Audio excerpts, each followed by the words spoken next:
भगवान श्री जगन्नाथ जी की कथा। एक बार भगवान श्री कृष्ण सो रहे थे और निद्रावस्था में उनके मुख से राधा जी का नाम निकला।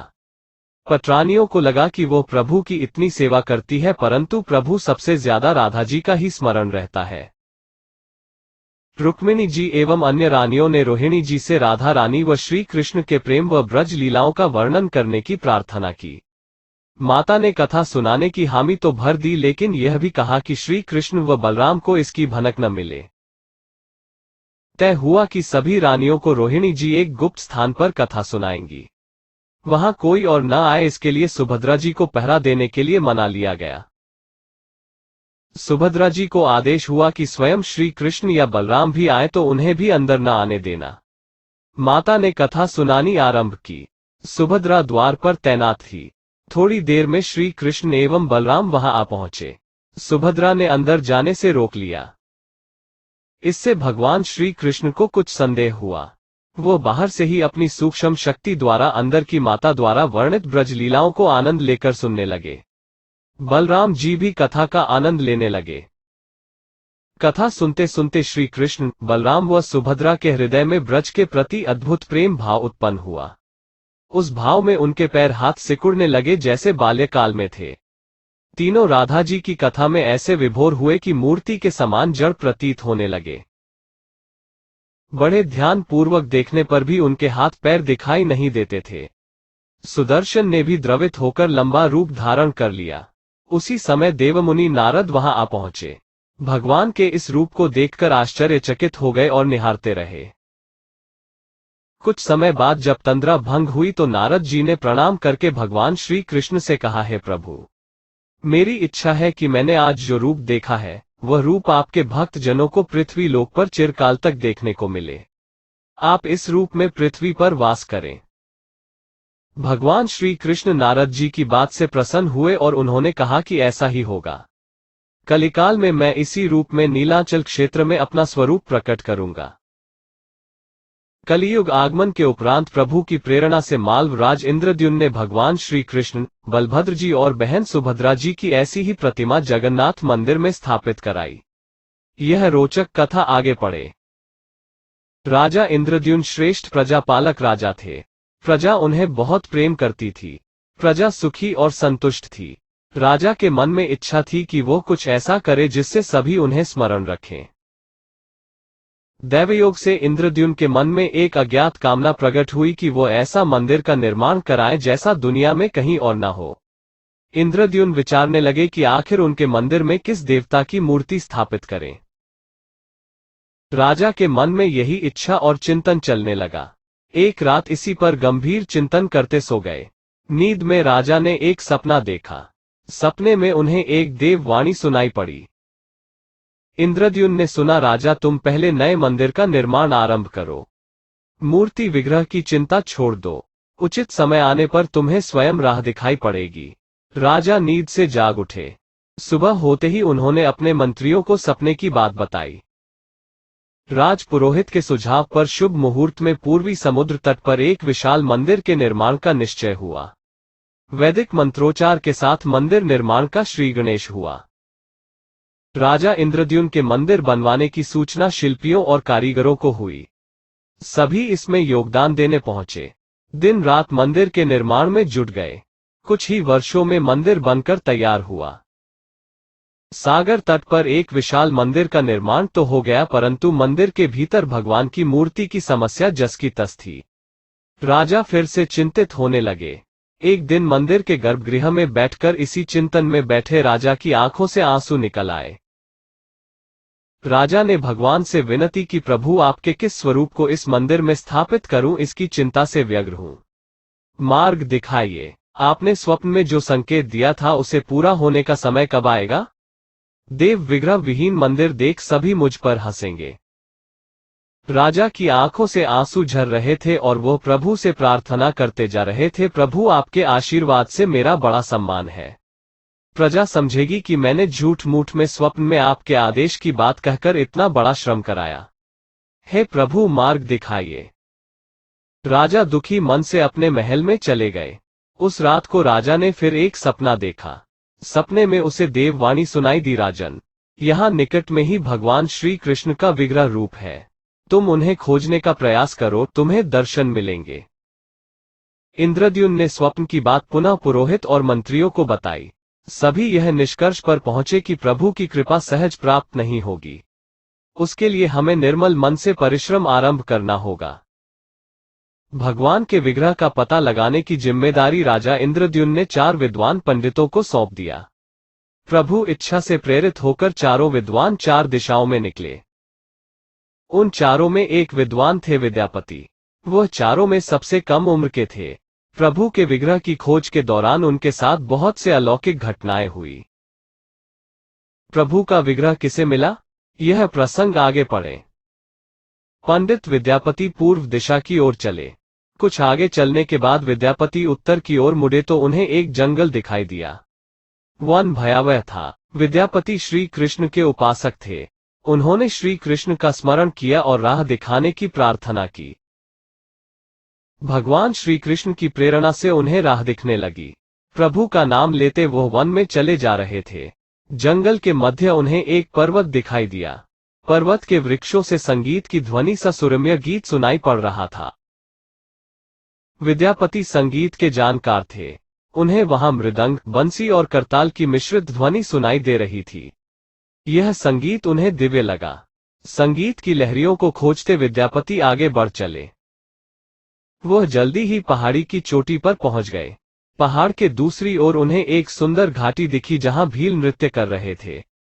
विद्यापति उस दृश्य को देखकर मंत्रमुग्ध थे। सफर के कारण थके थे पर संगीत से थकान मिट गई और उन्हें नींद आने लगी। अचानक एक बाघ की गर्जना सुनकर विद्यापति घबरा उठे। बाघ उनकी ओर दौड़ता आ रहा था।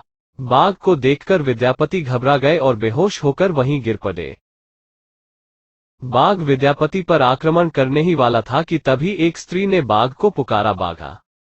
उस आवाज को सुनकर बाघ मौन खड़ा हो गया। स्त्री ने उसे लौटने का आदेश दिया तो बाघ लौट पड़ा। बाघ उस स्त्री के पैरों के पास ऐसे लौटने लगा जैसे कोई बिल्ली पुचकार सुनकर खेलने लगती है। युवती बाघ की पीठ को प्यार से थपथपाने लगी और बाघ स्नेह से लौटता रहा। वो स्त्री वहां मौजूद स्त्रियों में सर्वाधिक सुंदर थी। वह भीलों के राजा विश्वावसु की इकलौती पुत्री ललिता थी। ललिता ने अपनी सेविकाओं को अचेत विद्यापति की देखभाल के लिए भेजा। सेविकाओं ने झरने से जल लेकर विद्यापति पर छिड़का। कुछ देर बाद विद्यापति की चेतना लौटी।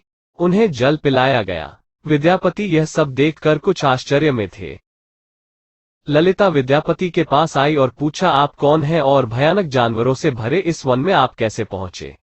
आपके आने का प्रयोजन बताइए ताकि मैं आपकी सहायता कर सकूं।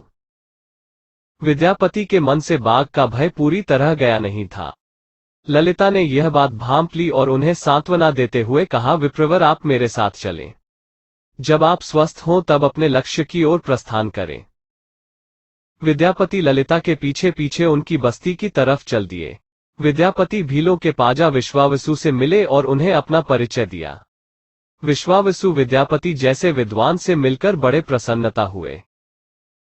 विश्वावसु के अनुरोध पर विद्यापति कुछ दिन वहां अतिथि बनकर रुके।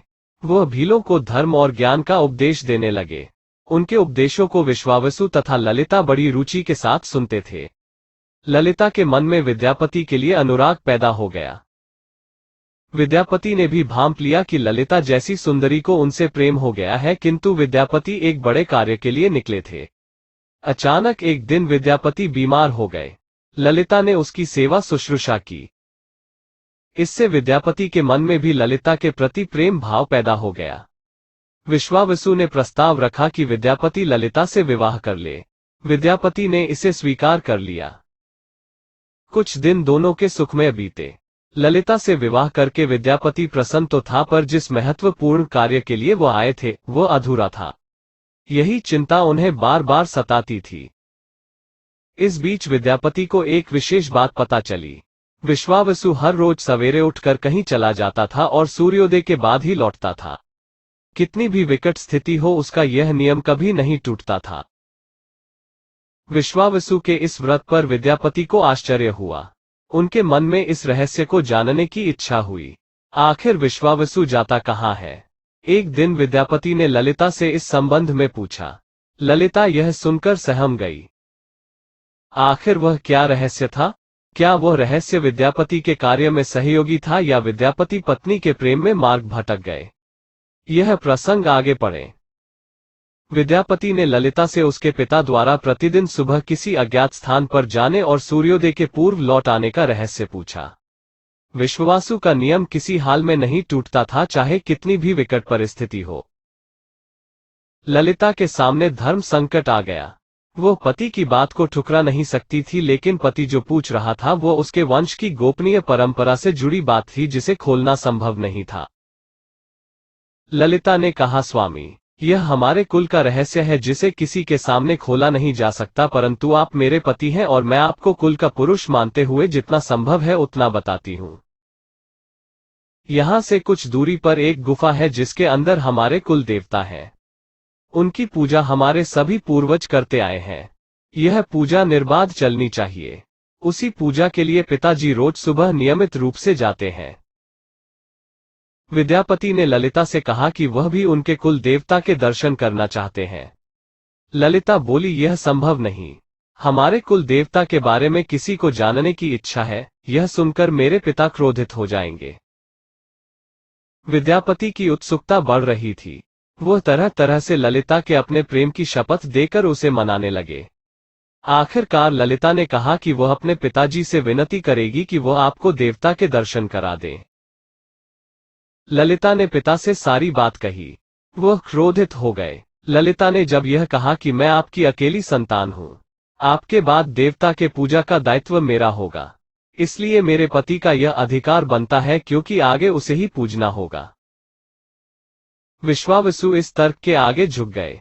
वो बोले, गुफा के दर्शन किसी को तभी कराए जा सकते हैं जब वह भगवान की पूजा का दायित्व अपने हाथ में ले ले। विद्यापति ने दायित्व स्वीकार किया तो विश्वावसु देवता के दर्शन कराने को राजी हुए। दूसरे दिन सूर्योदय से पूर्व विद्यापति की आंखों पर पट्टी बांधकर विश्वावसु उनका दाहिना हाथ पकड़कर गुफा की तरफ निकले। विद्यापति ने मुट्ठी में सरसों रख लिया था जिसे रास्ते में छोड़ते हुए गए। गुफा के पास पहुंचकर विश्वावसु रुके और गुफा के पास पहुंच गए। विश्वावसु ने विद्यापति के आंखों की काली पट्टी खोल दी। उस गुफा में नीले रंग का प्रकाश चमक उठा। हाथों में मुरली लिए भगवान श्री कृष्ण का रूप विद्यापति को दिखाई दिया। विद्यापति आनंद मग्न हो गए। उन्होंने भगवान के दर्शन किए। दर्शन के बाद तो जैसे विद्यापति जाना ही नहीं चाहते थे, पर विश्वावसु ने लौटने का आदेश दिया। फिर उनकी आंखों पर पट्टी बांधी और दोनों लौट पड़े। लौटने पर ललिता ने विद्यापति से पूछा। विद्यापति ने गुफा में दिखे अलौकिक दृश्य के बारे में पत्नी को बताना भी उसने उचित नहीं समझा। वह टाल गए। यह तो जानकारी हो चुकी थी कि विश्वावसु श्री कृष्ण की मूर्ति की पूजा करते हैं। विद्यापति को आभास हो गया कि महाराज ने स्वप्न में जिस प्रभु विग्रह के बारे में देववाणी सुनी थी वो इसी मूर्ति के बारे में थी। विद्यापति विचार करने लगे कि किसी तरह इसी मूर्ति को लेकर राजधानी पहुंचना होगा। वो एक तरफ तो गुफा से मूर्ति को लेकर जाने की सोच रहे थे, दूसरी तरफ भीलराज और पत्नी के साथ विश्वासघात के विचार से उनका मन व्यथित हो रहा था। विद्यापति धर्म अधर्म के बारे में सोचता रहे। फिर विचार आया कि यदि विश्वावसु ने सचमुच उस पर विश्वास किया होता तो आंखों पर पट्टी बांधकर गुफा तक नहीं ले जाता, इसलिए उसके साथ विश्वासघात का प्रश्न नहीं उठता।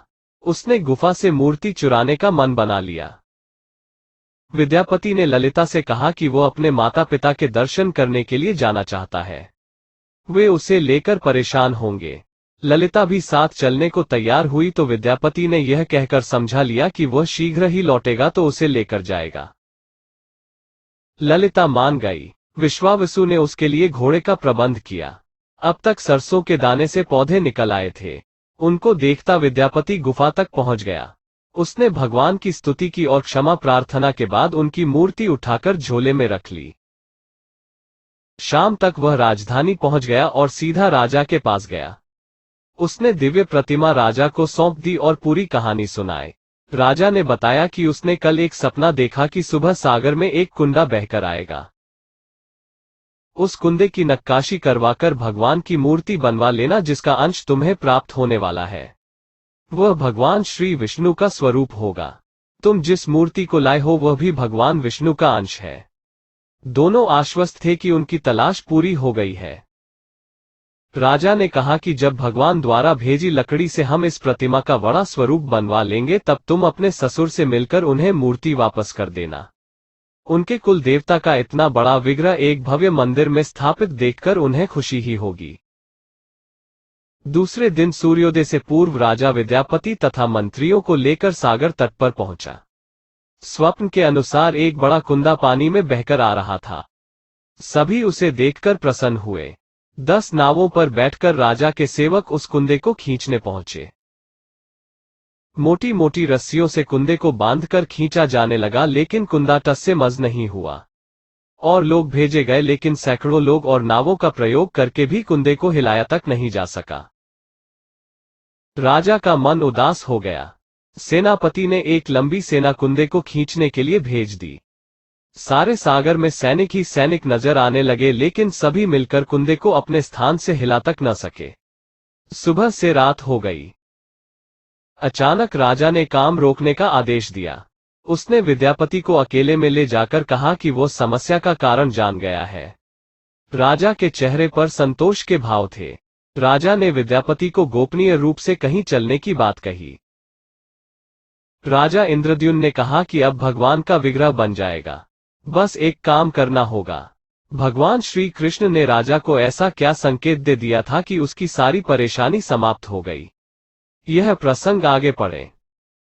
राजा इंद्रद्युम्न को भगवान की प्रेरणा से समझ में आने लगा कि आखिर प्रभु के विग्रह के लिए जो लकड़ी का कुंदा पानी में बहकर आया है वह हिलडुल भी क्यों नहीं रहा। राजा ने विद्यापति को बुलाया और कहा, तुम जिस दिव्य मूर्ति को अपने साथ लाए हो उसकी अब तक जो पूजा करता आया था उससे तुरंत भेंट करके क्षमा मांगनी होगी। बिना उसके स्पर्श किए यह कुंदा आगे नहीं बढ़ सकेगा। राजा इंद्रद्युम्न और विद्यापति विश्वावसु से मिलने पहुंचे। राजा ने पर्वत की चोटी से जंगल को देखा तो उसकी सुंदरता को देखता ही रह गया।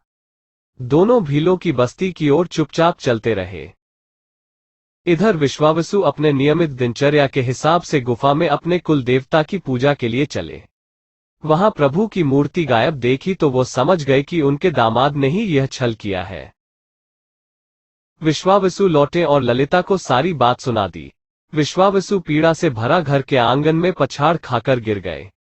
ललिता अपने पति द्वारा किए विश्वासघात से दुखी थी और स्वयं को इसका कारण मान रही थी। पिता पुत्री दिन भर विलाप करते रहे। उन दोनों ने अन्न का एक दाना भी न छुआ। अगली सुबह विश्वावसु उठे और सदा की तरह अपनी दिनचर्या का पालन करते हुए गुफा की तरफ बढ़ निकले। वो जानते थे कि प्रभु का विग्रह वहां नहीं है, फिर भी उनके पैर गुफा की ओर खींचे चले जाते थे।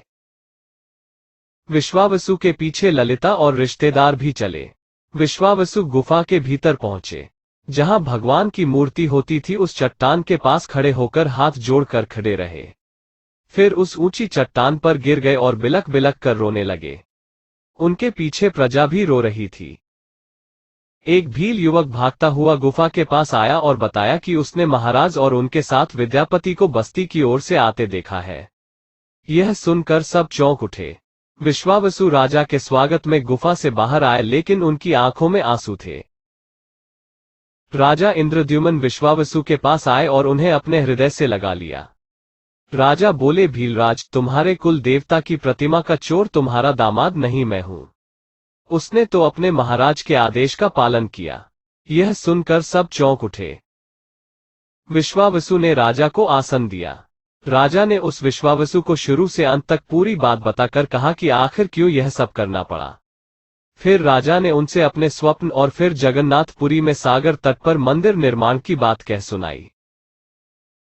राजा ने विश्वावसु से प्रार्थना की, भील सरदार विश्वावसु, कई पीढ़ियों से आपके वंश के लोग भगवान की मूर्ति को पूजते आए हैं। भगवान के उस विग्रह के दर्शन सभी को मिले, इसके लिए आपकी सहायता चाहिए। ईश्वर द्वारा भेजे गए लकड़ी के कुंदे से बनी मूर्ति के भीतर हम इस दिव्य मूर्ति को सुरक्षित रखना चाहते हैं। अपने कुल की प्रतिमा को पुरी के मंदिर में स्थापित करने की अनुमति दो। उस कुंदे को तुम स्पर्श करोगे तभी वह हिलेगा। विश्वावसु राजी हो गए। राजा सपरिवार विश्वावसु को लेकर सागर तट पर पहुंचे। विश्वावसु ने कुंदे को छुआ। छूते ही कुंदा अपने आप तैरता हुआ किनारे पर आ लगा। राजा के सेवकों ने उस कुंदे को राजमहल में पहुंचा दिया।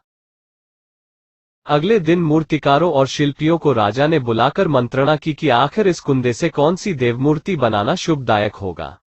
मूर्तिकारों ने कह दिया कि वे पत्थर की मूर्तियां बनाना तो जानते हैं, लेकिन लकड़ी की मूर्ति बनाने का उन्हें ज्ञान नहीं।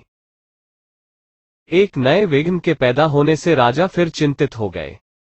उसी समय वहां एक बूढ़ा आया।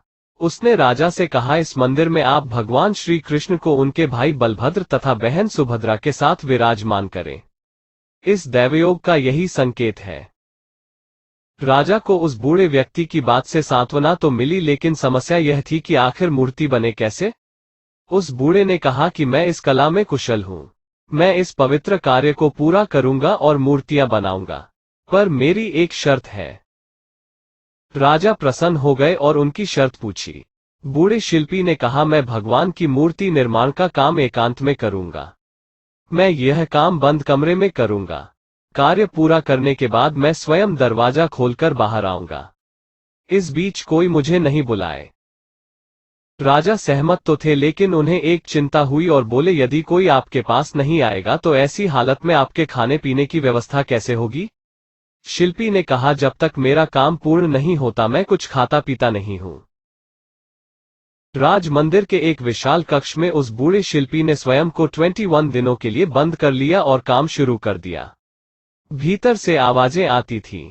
महारानी गुंडीचा देवी दरवाजे से कान लगाकर अक्सर छेनी हथौड़े के चलने की आवाजें सुना करती थीं।